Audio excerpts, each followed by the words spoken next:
Board reports, we'll start with Mr. Ritter. No, you were going to start with me. Ladies first, remember? Okay. Usually you go second to last. I asked you if I could go first tonight. Go for it. Well, he gave me a good lead-in You're because making everybody mad. my board, I do that all the time. I do that well. My board report is really on the meeting last night. I'm going to read this because I had to really spend some time and put my thoughts together, so excuse my reading. I'd like to address a few concerns from last night's intergovernmental meeting held at Gateway Middle School, especially as it relates to what Councilman Harvey said.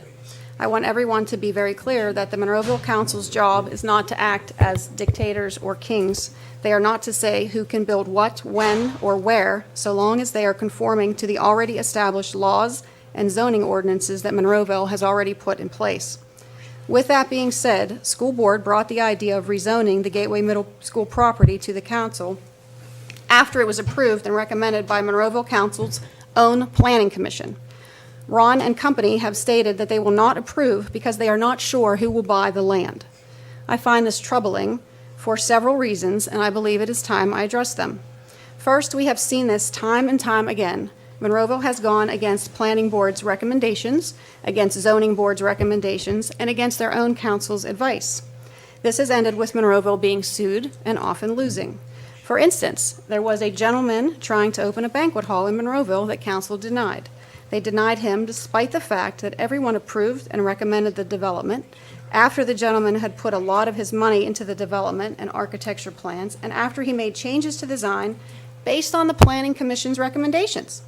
Council fought a temple expanding their building and lost. They fought logging and turnpike gardens and lost. They are currently fighting seismic testing and losing. So if anyone is inhibiting business growth in Monroeville, I believe it is the council's track record of fighting business development at every turn. How much is it costing taxpayers for council's attempt at control? The next reason this makes no sense is due to future residual income. The Gateway School District has sold several schools in the past. Only one actually became a commercial property subject to taxes. The building I speak of is where One Monroeville Center sits, across from the municipal building. This was once the spot of Monroeville Elementary School. One Monroeville Center provides a lot of tax revenue by being a commercial property. For instance, they pay large amounts of property tax. The tenants pay mercantile and business privilege tax. And lastly, all employees pay income taxes. Imagine how much money comes from the from for-profit businesses when the land is sold as commercial versus residential.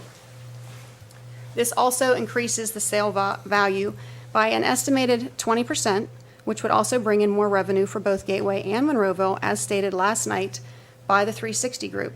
Yet Mr. Harvey said he can't vote to rezone the property based on not knowing what is going in there, costing the taxpayers of Monroeville potentially millions of dollars. Lastly, I am curious as to what council could think of that would move in there that would be bad for the community. I've heard a casino would be bad, and I would agree. But we are already protected from a casino. I contacted the gaming board, and there is zero chance for a casino to go into Monroeville. The Rivers would have had to win a bid on a mini casino license, but a stadium in Philadelphia won that bid, and Monroeville is within the 25-mile limits of the Rivers, so Monroeville is excluded. I've heard mention of an adult store or a strip club. I do not want that in my neighborhood either. I'm not sure what type of strip club would buy a 26-acre plot of land, so I don't think that's a reasonable concern. At least I hope it's not. Furthermore, this Monroeville Council voted and approved a medical marijuana dispensary to be built in the heart of Monroeville recently. They actually approved the building of a facility whose main purpose is to sell marijuana, which is still Schedule I illegal drug by federal law. Now, I don't bring that up to have a debate on the legalization of marijuana. I bring it up to shed light on how nonsensical the stance is that they will not rezone the property that would do nothing but benefit the community when they have already shown that there's not much of a line that they won't cross. Why have a planning board if they don't listen to it? Why have ordinances if they just want to have the last say in everything? I implore council to look at the big picture and do what is best for both Gateway and Monroeville. Thank you. That's all I have.